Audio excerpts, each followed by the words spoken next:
கடலில் இருந்து அமைந்துள்ள தொலைவுன்னு பார்க்கும்போது, வெப்பம் மற்றும் அழுத்த வேறுபாடுகளை தோற்றுவிப்பதன் மூலமா மழைப்பொழிவ வந்து இது பாதிக்குது.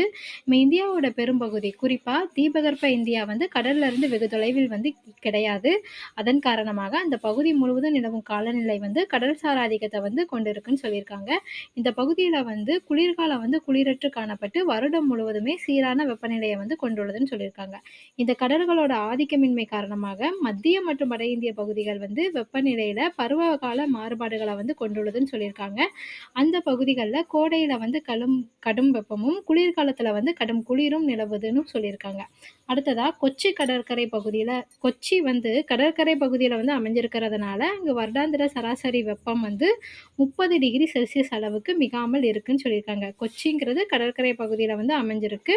அதோட வருடாந்திர சராசரி வெப்பம் வந்து 30 டிகிரி செல்சியஸ் அளவுக்கு மிகாமல் இருக்கு. மாறாக கடற்கரையிலிருந்து வெகு தொலைவில் அமைந்துள்ள புதுடில்லியோட வருடாந்திர சராசரி வெப்பம் வந்து 40 டிகிரி செல்சியஸுக்கும் அதிகமாக இருக்குன்னு சொல்லியிருக்காங்க.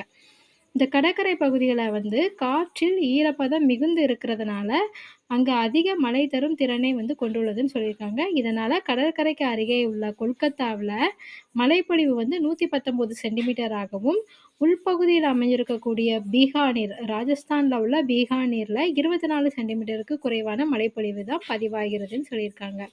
அதாவது கடற்கரைக்கு பக்கத்துல இருக்கிற கொல்கத்தாவுல மழைப்பொழிவு வந்து 119 சென்டிமீட்டர். கடற்கரைக்கு உள்பகுதியில் அமைஞ்சிருக்கக்கூடிய பீகானீர்ல 24 சென்டிமீட்டருக்கும் குறைவான மழைப்பொழிவு தான் பதிவாகிறதுன்னு சொல்லியிருக்காங்க. நன்றி.